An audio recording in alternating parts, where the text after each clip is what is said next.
마태복음 16장.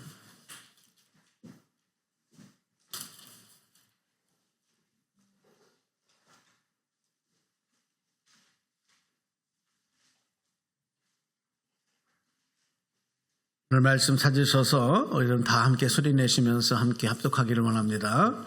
자, 1절부터 읽습니다. 시작. 바리새인들, 바두개인들이 와서 예수를 시험하여 하늘로부터 오는 표적 보이기를 청하니 예수께서 대답하여 이르시되 저녁에 하늘이 붉으면 날이 좋겠다 하고 아침에 하늘이 붉고 흐리면 오늘은 날이 굳겠다 하나니 너희가 날씨는 분별할 줄 알면서 시대의 표적은 분별할 수 없느냐. 악하고 음란한 세대가 표적을 구하나 요나의 표적밖에는 보여줄 표적이 없느니라 하시고 그들을 떠나 가시니라. 아멘. 아멘. 하나님께서 하나님의 뜻을 우리에게 나타내 보이실 때는 두 가지 방법으로 나타내 보이셔요. 첫 번째는 하나님의 말씀을 통해서 말씀을 기록하시고, 그래서 오늘 우리가 읽는 성경 말씀을 통해서 또 주의 제단을 통해서 선포되는 하나님의 말씀을 통해서 하나님의 뜻을 우리에게 나타내 보이십니다. 이것을 우리가 신학적으로는 특별계시다 그렇게 얘기합니다. 특별계시. 또 하나의 방법은 뭐냐면 하나님이 창조하신 이 자연을 통해서 말씀하시는 거예요. 우리가 살아가고 있는 이 자연에, 계절에, 날씨에 하나님의 뜻을 담아 놓으시고 하늘과 땅과 바다와 사계절과 자연의 흐름과 이런 것들을 통해서 우리가 하나님의 뜻을 깨닫게 하시는 거예요. 그러니까 우리가 살아가는 세상에는 우리가 바라보는 모든 것들 안에 하나님의 뜻이 있어요. 우리가 지금은 이제 가을을 지나고 있고 가을의 깊이 속으로 점점 들어가고 있습니다. 저는 사계절 중에 특별히 가을을 참 좋아합니다. 좋아하는 이유가 여러 가지가 있지만 이 가을은 겸손을 우리에게 가르쳐주는 교과서 같아요. 마치 시청각 재료를 통해서 겸손을 가르쳐주는 선생님과 같다, 이런 생각이 듭니다. 그래서 가을을 참 좋아합니다. 그런데 이 가을의 때를 살아가는 사람들 중에는 마치 방독면을 쓴 것처럼 그 눈과 귀와 입을 닫아버리고 가려버리고 자연이 가르쳐주는 이 겸손과는 전혀 거리가 먼 삶을 살아가는 사람들이 많습니다.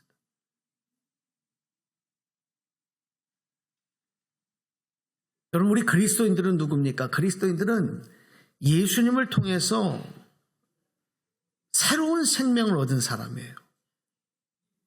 그래서 그리스도인이다 이렇게 부르는 거예요. 부르기 좋아서가 아니에요.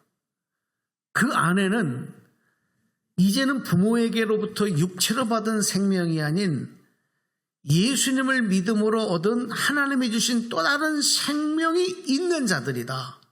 그래서 그리스도인이에요. 그리스도인들은 나를 구원하신 예수님을 내 인생과 믿음의 스승으로 모셔야 돼요. 그리고 예수님을 닮아가는 삶을 살아가는 것이 우리 그리스도인의 삶이다. 이렇게 다시 한번 말씀을 드릴 수 있습니다. 우리 모두가 너무 잘 아는 얘기지만 우리가 피는 못 속인다 그런 말 있잖아요. 피는 못 속인다. 이게 무슨 말이에요? 뭐 많은 내용을 담고 있겠지만 피는 못 속인다. 부모의 DNA를 받은 이 자녀가 부모의 DNA를 받으면 이 아이가 자녀가 성장하는 동안에 자연스럽게 내가 그렇게 하지 않으려고 해도 자연스럽게 부모를 닮아가게 돼 있어. 목소리도 닮고 겉모습도 닮고 억양도 닮고 성격도 닮고 생긴 모습도 닮고 다 닮아가요. 이게 내가 그렇게 하려고 노력해서가 아니라 내 안에 있는 부모의 생명, DNA가 나로 하여금 부모를 닮아가게 하는 거예요. 부모의 좋은 점만 닮으면 참 좋은데 때로는 부모의 나쁜 점도 닮아요. 그래서 어떤 사람들은 그건 안 닮으려고 아주 노력하고 애를 쓰는 사람도 가끔 볼 수 있습니다.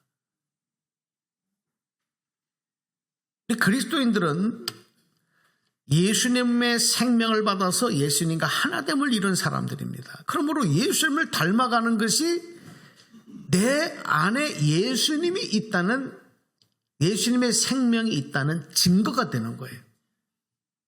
예수님을 닮아가는 것이 뭐라고요? 예수님이 내 안에 그 예수님의 생명이 있다는 증거라는 거예요. 만약에 자녀가 부모를 하나도 안 닮아, 이거 어떻게 된 사건이에요? 응? 부모가 아빠도 안 닮아, 엄마도 안 닮아, 하나도 안 닮았어. 그리고 저 옆집에 사는 아저씨를 닮아. 이거 큰일 아니야, 이거 큰일 아니야. 이런 일은 없는 거예요. 여러분, 그 자식, 자녀는 반드시 어떤 모습이라도 부모를 닮게 돼 있어요. 그게 생명의 증거인 거예요.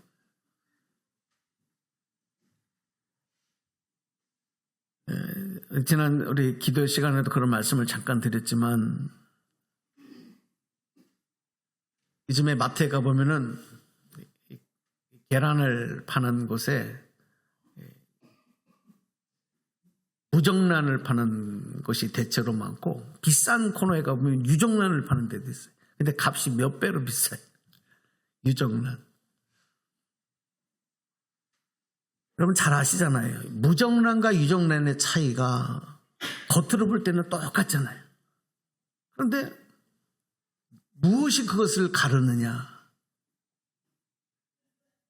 암탉이 그것을 품어보면 나오는 거예요. 유정란에서는 뭐가 나와요? 알을 깨고 병아리가 나와요. 근데 무정란은 아무리 암탉이 품어도 어떻게 됩니까? 썩어버려요. 그 이유가 뭐예요? 그 안에 생명이 있느냐 없느냐의 차이인 것이죠. 그러니까 예수님을 닮아간다고 하는 것은 우리의 삶에서 예수님을 닮아가는 변화는 마치 알을 깨고 병아리가 나오는 것처럼 내 안에서 예수님의 생명이 증거로 나타나는 거예요. 여러분 어떠세요? 예수 믿으시면서 좀 여러분이 변화되는 것 같으세요? 아니면 여전히 변화는 나하고 상관없는 것 같으세요?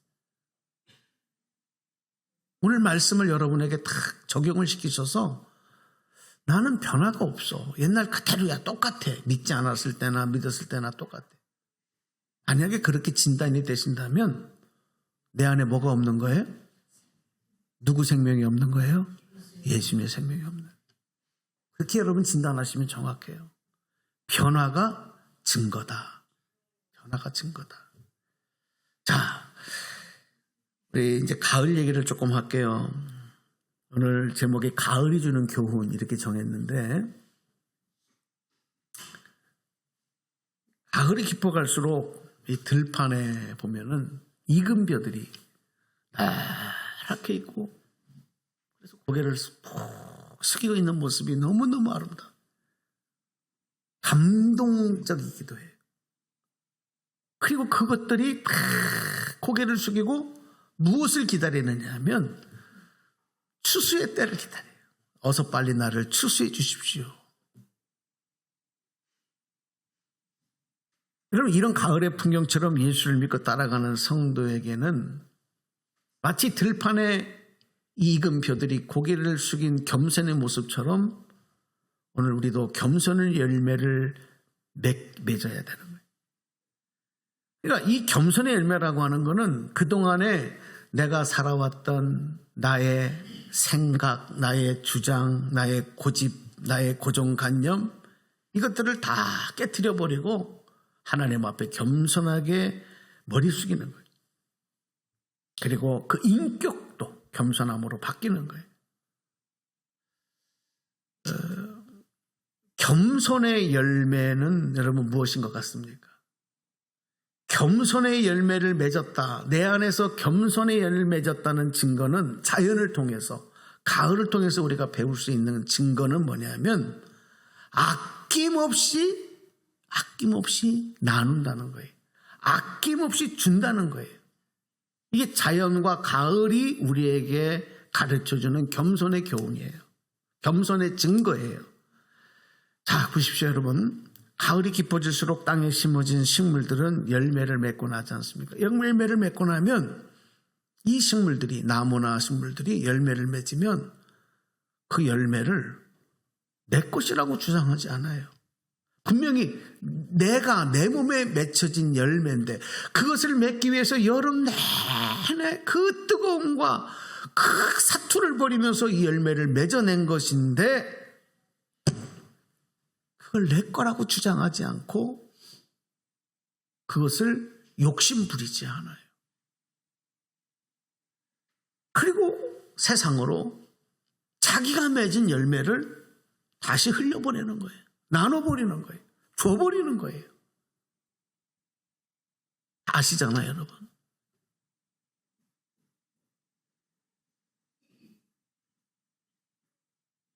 우리는 이런 과정을 보면서 가을이 깊어졌다 이렇게 얘기도 하고, 또 산을 보고 나무를 보면 단풍이 진다, 또 낙엽이 진다 그렇게 말을 해요.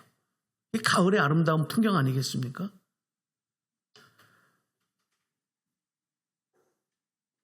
사실 그런데 이 자연이 보여주는 이런 과정과 모습이 여러분 너무 아름답잖아요. 한 폭의 그림 같잖아요. 어떤 예술가도 표현할 수 없는 아름다운 그 예술의 작품들이 자연 가운데 펼쳐지는 것을 보는 거 아니겠습니까? 여러분 슬픕니까? 그것을 보고 우울하게 생각합니까? 그런 사람들은 빨리 가서 정신과 치료를 받아요. 그런데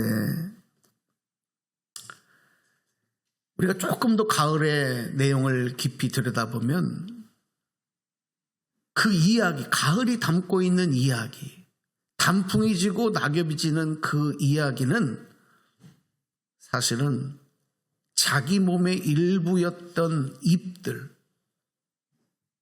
자기 몸을 감싸고 있던 자기의 또 다른 하나가, 또 다른 나를 세상으로 돌려보내는 과정, 이별하는 과정이단 말이에요. 그 과정이 단풍의 과정, 낙엽으로 떨어지는 과정으로 나타나는데, 자연은 말이죠, 이것을 어두운 색으로 표현하지 않아요. 여러분, 미술가들이, 화가가 그림을 그릴 때, 저는 그림에 잘 조예가 없습니다만은 어두운 색으로 표현을 한다, 어두운 색으로 뭔가를 나타낸다고 할 때는 분명히 그 안에 뭔가 슬픔과 또 상처와 무슨 고뇌가 담겨 있을 때 어두움으로 표현하는, 밝은 색으로 표현할 때는 어떨까요? 희망과 기쁨을 표현할 때 밝은 색으로 표현하는데, 이 자연이 나의 자신의 일부와 이별하고 그것을 세상으로 돌려보내는 과정을 어두운 색이 아닌 화려한 색으로 물들인다는 거예요. 그리고 이 이별의 과정을 그 사랑의 나눔을 펼치는 것처럼 축제의 잔치자리로 만들어버리는 것, 이것이 바로 자연이, 가을이 우리에게 보여주는 가르침이고 교훈이다.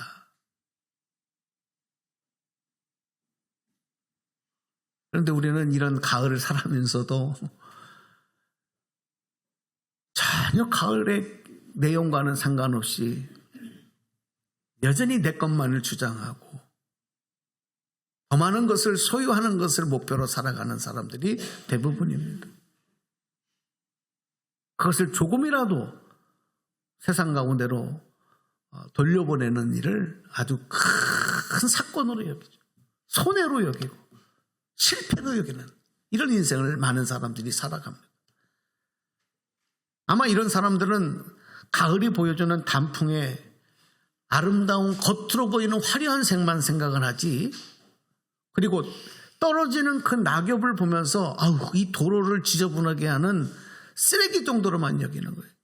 정말 이 가을이 담겨 있는 교훈과 이야기는 전혀 상관없는 계절을 살아가고 있다는 거죠. 오늘 우리가 하나님의 뜻, 우리를 통해서, 계절을 통해서, 날씨를 통해서, 우리의 인생을 통해서, 아까 우리 찬양한 대로 인생의 여정을 통해서 깨닫게 하시는 하나님의 뜻을 여러분 마치 이렇게 바라보는 사람들이 많아요. 겉으로 보이는 단풍의 색으로만, 떨어지는 낙엽을, 도로를 어지럽히는 쓰레기 정도로만 여기는, 그 안에 담겨있는 깊은 의미와 상관없이 겉만 보고 살아가는 사람들이 너무 많다는 거죠. 그것은 진짜 가을의 모습이 아니고, 진짜 가을의 이야기가 아니고, 그것은 진짜 하나님의 뜻이 아니라는 거죠. 오늘 본문 말씀에서 예수님은 바리새인과 사두개인들이 예수님을 시험하기 위해서 하늘로부터 오는 표적을 우리에게 보여주십시오 라고 요구를 합니다. 그때에 예수님이 너희가 자연의 변화는 눈으로 보고 계절과 날씨는 분별할 줄 알면서 시대의 표적은 분별할 줄 못한다. 시대의 표적은 분별할 줄 못한다. 이렇게 말씀을 하시면서 오늘 본문의 말씀 우리에게 말씀 설명하신 거예요. 자, 우리 마태복음 16장 2절 3절 본문 말씀을 다시 한번 저와 함께 읽겠습니다. 소리 맞추셔서 시작. 예수께서 대답하여 이르시되 너희가 저녁에 하늘이 붉으면 날이 좋겠다 하고 아침에 하늘이 붉고 흐리면 오늘은 날이 굳겠다 하나니 너희가 날씨는 분별할 줄 알면서 시대의 표적은 분별할 수 없느냐. 아멘. 자, 우리 이 말씀, 예수님의 이 지적을 오늘 한번 마음에 우리가 깊이 새기면서 이 가을, 깊어가는 가을의 때에 하나님이 정말 원하시는 게 뭔가, 하나님의 기쁘신 뜻은 무엇인가, 오늘 말씀을 통해서 다시 한번 우리 마음에 새기시는 은혜가 있었으면 좋겠어요. 그것을 세 가지로 좀 말씀드릴게요. 우리 하나님이 정말 원하시고 기대하는 게 뭘까? 첫 번째, 한번 같이 읽어볼까요? 시작. 열매를 기대하십니다. 열매를 기대하십니다. 여러분, 열매가 맺히지 않는 가을을 상상해 보셨습니까? 때로는 어떨 때 여름에 태풍이 오고 기상이변이 나서 다른 해보다도 가을에 풍성한 열매를 맺지 못하는 이런 일들을 겪었을 때 그 다음으로 이어지는 많은 농작물의 가격이 폭등하고, 또 예전 같으면 농경사회에서는 겨울을 보낼 수 없는, 겨울을 지날 수 없는 그런 배고픔으로 많은 사람들이 죽어가고, 이러한 일들이 나타냈던 비극이 되는 거예요. 무슨 말이냐면 열매를 맺지 못하는, 열매가 없는 가을은 생명의 안전을 보장받을 수, 생명과 우리 안정과 그 다음에 삶의 행복을 보장받을 수 없다는 얘기죠.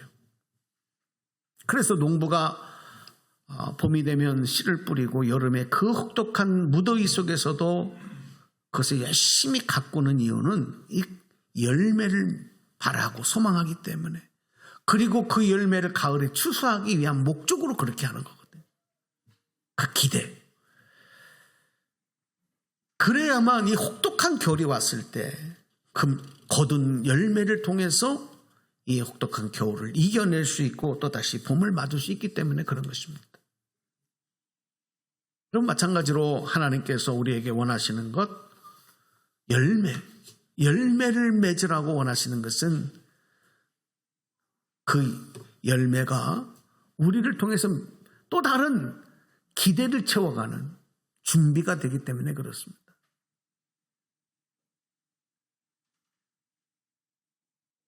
그런데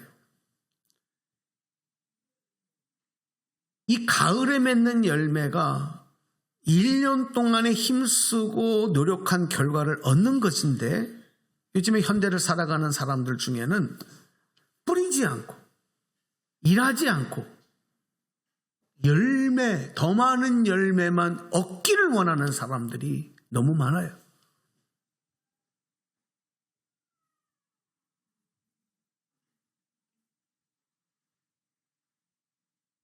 가을의 열매는 뿌리지 아니하고 일하지 않는 사람들과는 상관없는 하나님의 은혜거든요. 근데 그 은혜를 마치 내 것으로 착취하는 거예요. 나는 뿌리지도 않고 나는 일하지도 않았으면서 다른 사람이 거둔 열매를 내 것으로 주장하고 빼앗아 오는 거예요. 이게 어떻게 보면 이 자본주의가 갖고 있는 이 경제 시스템 안에 살아가고 있는 하나의 병폐가 될 수도 있어요.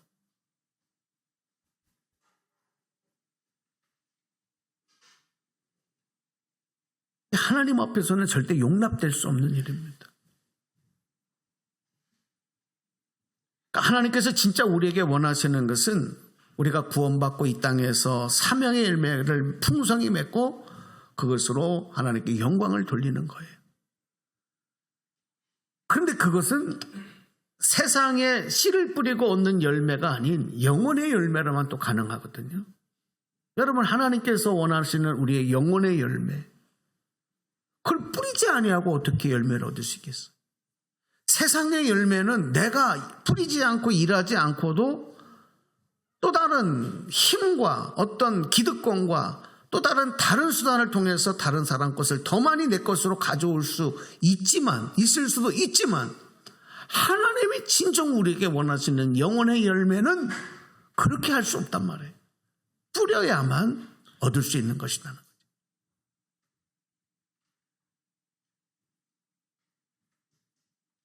오늘 예수님께서 그런 비유를 드렸어요. 열매를 추수하셨을 때 그 열매 중에서도 알곡은 따로 구별해서 곳간에 드리고,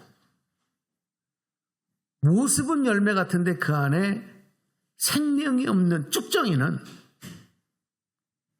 어떻게 한다 그랬어요? 타는 불에 태워버리겠다.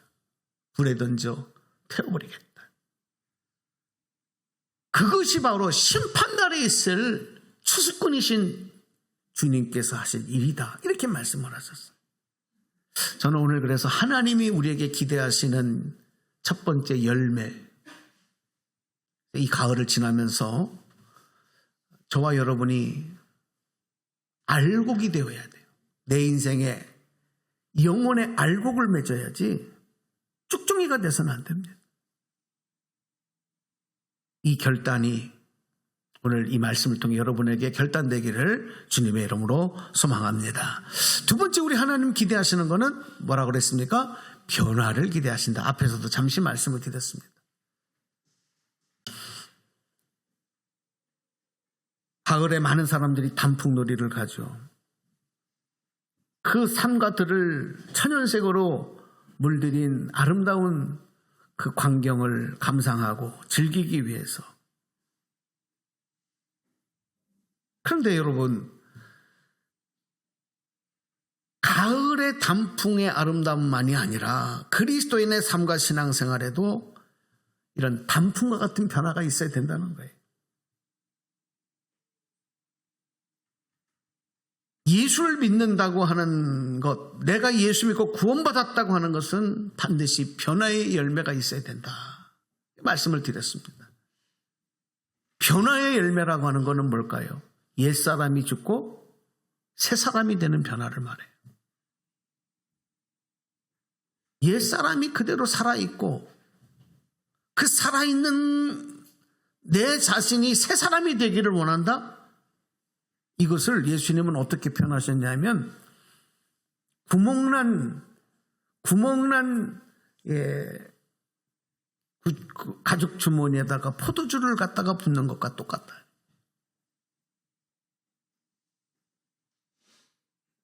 새 포도주는 어디다 넣어야 된다 그랬어요? 새 부대에 넣어야 된다 그랬어요. 이게 변화예요. 변화되지 않으면 아무리 우리가 옛사람의 모습 속에 쌓아올리는 모든 것들이 마치 모래 위에 짓는 집과 똑같이 되는 거예요. 그래서 변화는 우리의 선택이 아닙니다. 우리 주님의 뜻이고 명령인 것입니다. 자, 오늘 말씀 하나 올려드릴게요. 로마서 12장 2절 말씀 우리 함께 소리내서 읽겠습니다. 시작. 너희는 이 세대를 본받지 말고 오직 마음을 새롭게 함으로 변화를 받아 하나님의 선하시고 기뻐하시고 온전하신 뜻이 무엇인지 분별하도록 하라. 아멘. 성경에 보면 하나님이 구원의 역사 속에 택하셔서 사용하신 모든 사람들, 성경에 나오는 모든 하나님의 손에 사용된 사람들 보면 공통점이 다 변화의 열매가 그 인생 가운데, 그 인격 가운데 있었던 사람. 그 과정은 조금씩 달라요. 어떤 사람은 그것이 굉장히 긴 사람도 있고 또 짧은 사람도 있고 좀 차이가 있지만 결론은 모두가 다 변화된 사람들이다. 그 변화의 열매가 그 사람의 인격과 그 사람의 인생 가운데 있었다는 거예요. 그럴 수밖에 없는 것은 앞에서 말씀드렸잖아요. 이 변화의 열매가 바로 생명이기 때문에, 하나님의 생명이 그 안에 있다는 증거이기 때문에 그렇습니다. 그래서 구원받은 하나님의 자녀된 저와 여러분 안에도 여러분이 느끼든지 느끼지 못하든지 상관없어요. 내가 정말 구원받은 하나님의 자녀라면 우리 안에 뭐가 있는 거예요? 하나님의 생명이 있는 거예요. 믿으시기 바랍니다. 구원받았다라고 하는 거는 새로운 생명이 내 안에 들어온 거예요. 하나님의 생명이 들어온 거예요. 그러므로 그 생명의 증거인 변화, 그 변화의 열매를 하나님 앞에 내어놔야 돼요. 변화의 열매. 내가 이 변화의 계절인 가을의 깊이를 지나면서도 산천이 변하는 것을 보고 감상하고 즐거워할 줄 알면서도 내 안에서는 변화의 증거, 변화의 열매가 없다면 나는 어떻게 되는 존재인가? 내 자신을 다시 한번 점검하셔야 돼요.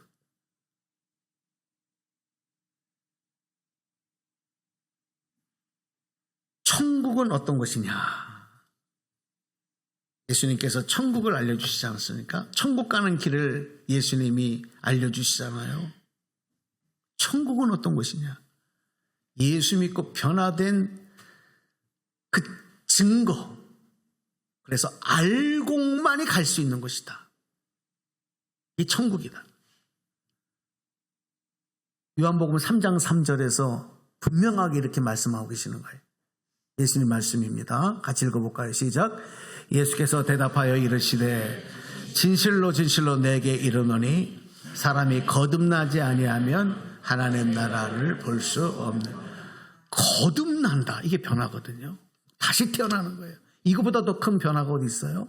다시 태어나는 것보다. 거듭나는 것. 거듭나지 않으면 하나님 나라를 볼 수 없다? 하나님 나라를 갈 수 없다는 거예요.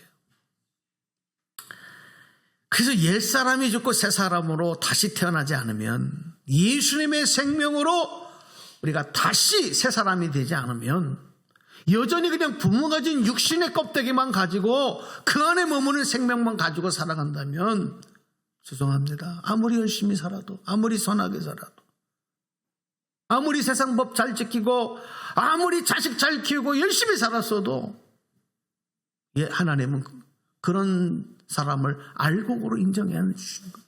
왜? 하나님의 생명으로 변화된 증거인 열매가 없기 때문에, 영혼의 열매가 없기 때문에. 마지막 세 번째입니다.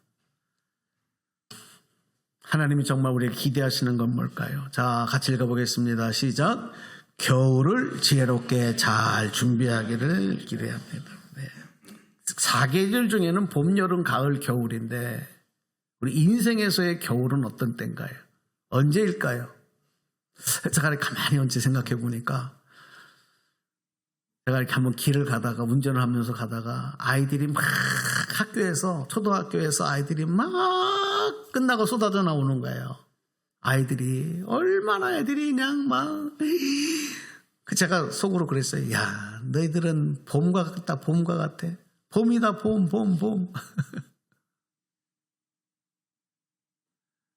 언제 한번 약속이 있어서 서울의 강남을 갔어요. 강남을 갔는데 그 퇴근 시간에 직장인들이 샐러리맨들이 그냥 구름대처럼 몰려오는데 길을 걸을 수 없을 정도로 사람들이 막 가는 거예요. 근데 그 사람들을 다 보니까 제 마음속에 당신들은 여름이다. 자식들 키우고 뭔가를 인생을 이루기 위해서 열심히 아침에 그 새벽같이 출근해서 저녁까지 살아가는 여름이다.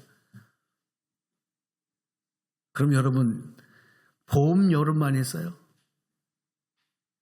중년에 접어들고 퇴직을 하고 이제 인생을 정리해 가야 되는 그런 뭔가를 그 삶의 열매를 내어놓아야 될 사람들 보면 가을의 인생. 그럼 겨울의 때는 언제일까요? 겨울의 때.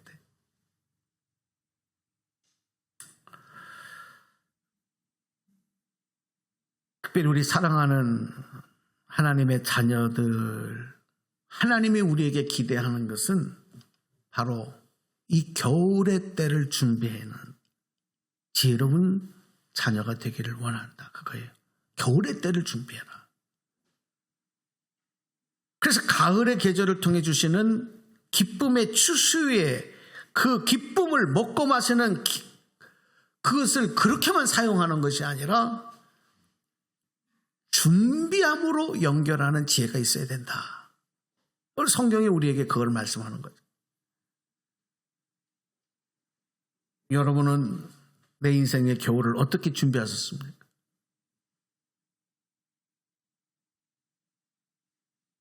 지금 나의 삶이, 내 인생이 봄과 여름과 가을 계절을 지나고 있다 할지라도 반드시 인생의 열매는, 인생의 겨울은 돌아오게 돼 있거든요. 그걸 준비해야 된단 말이죠. 인생의 겨울은 그렇습니다. 육신의 죽음과 하나님의 심판, 추수 앞에, 심판대 앞에 서는 일, 그리고 천국의 곳간에 들어가는 천국의 삶을 기대하는 바로 그러한 모습이 겨울을 준비하는 모습이에요. 준비함으로 준비된 인생의 겨울을 맞으라. 가을을 통해서 우리에게 주시는 아주 중요한 교훈입니다. 오늘 이 말씀을 여러분에게 드립니다. 내 인생에는 겨울이 없어. 나는 항상 봄이야. 내 인생은 항상 여름이야. 내 인생은 항상 가을만 있기를 원해. 그런 인생 없습니다. 다 때가 되면 겨울이 돌아오게 되고 준비해야 된다. 오늘 이 말씀을 여러분에게 같이 나누면서 가을이 주는 진정한 교훈을 여러분 이 가을이 다가기 전에 여러분의 마음을 새기면서 하나님의 기쁨 가운데 나가고 또 준비됨이 있는 그런 저와 여러분의 삶이 되기를 주님의 이름으로 간절히 축원합니다. 자, 오늘 말씀 마음에 새기면서 우리 결단의 찬양 미랄 오래간만에 찬양하는데요. 자, 지금 주보 찬양은 조금 가사 각보가 작습니다. 자, 이 가사를 마음에 새기면서 우리 결단의 찬양으로 했으면 좋겠습니다.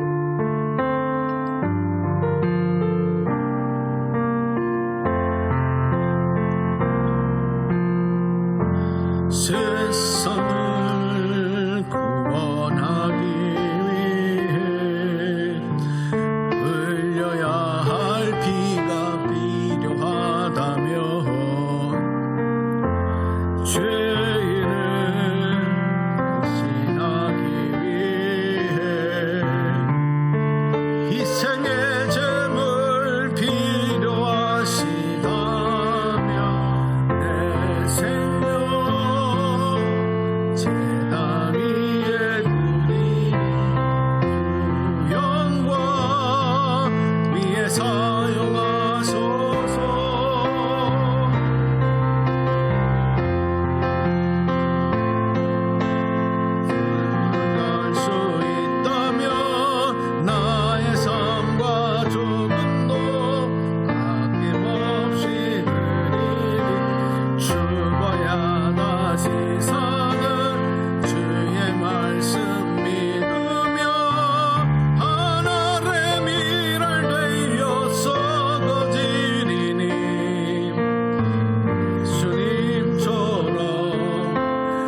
살아가게 하소서. 2절도 하겠습니다. 길이로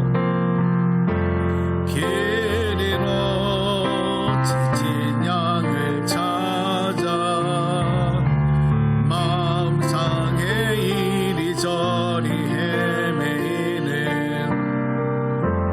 한 영혼 찾아 아파하는 예수님 마음 내게 주옵소서. 십자가 세상 위한 그 희생 눈물로 그 길 가게 하소서.